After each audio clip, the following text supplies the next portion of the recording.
Jabatan tertinggi di tubuh TNI dipastikan bakal berganti. Hal itu tak lepas usai Panglima TNI Marsikal Hadi Cahyanto akan memasuki masa pensiunnya pada 8 November 2021 mendatang. Nama sejumlah jenderal TNI disebut bakal menjadi pengganti Hadi Cahyanto.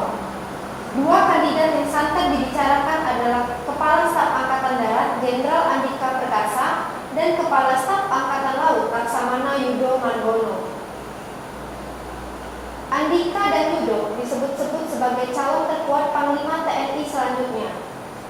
Pengamat militer dari Institute for Security and Strategic Studies, Khairul Fahmi, mengatakan Andika dan Yudo sama-sama berpeluang menjadi Panglima TNI selanjutnya.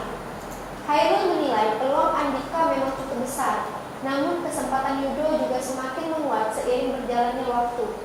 Kendati demikian, Khairul mengatakan pemilihan Panglima TNI selanjutnya bisa mempertimbangkan dari dua sisi, yaitu sisi profesionalisme dan politik.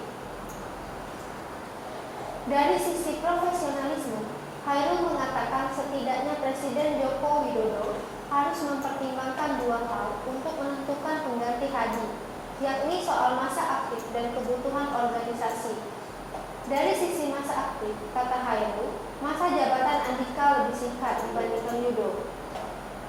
Terkait hal itu, masa aktif tentu saja akan mempengaruhi efektivitas Panglima TNI selanjutnya dalam memimpin dan mengelola organisasi.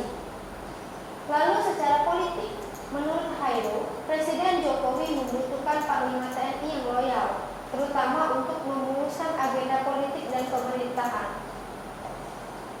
Dari hal tersebut, kata Khairul, bisa dilihat tidak ada penghalang dalam relasi antara Jokowi dan Yudo.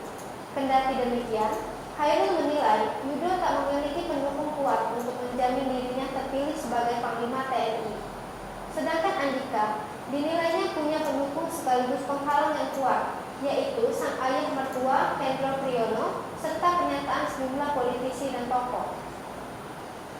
Sementara itu, pengamat politik dari Universitas 17 Agustus 45, Jakarta, Fernando Exento Maraden-Sitoris, yakin pengganti Hadi Cahyanto adalah Yudo. Alasannya, berdasarkan Undang-Undang TNI, Matra Angkatan Laut berpeluang mengisi posisi Panglima TNI. Karena itu, Fernando yakin Presiden Jokowi sebagai orang yang taat pada undang-undang akan menjalankan ketentuan tersebut, sama halnya dengan Andika. Jika Yudo dipilih menjadi Panglima TNI, Fernando memprediksi Andika nantinya akan dipercayai memimpin Badan Intelijen Negara. Dilansir Tribun News, Ketua DPR RI, Puan Maharani, yakin surat Presiden calon Panglima TNI selanjutnya akan segera diserahkan dalam waktu dekat. Pasalnya, kata Puan, DPR akan memasuki masa reses pada 7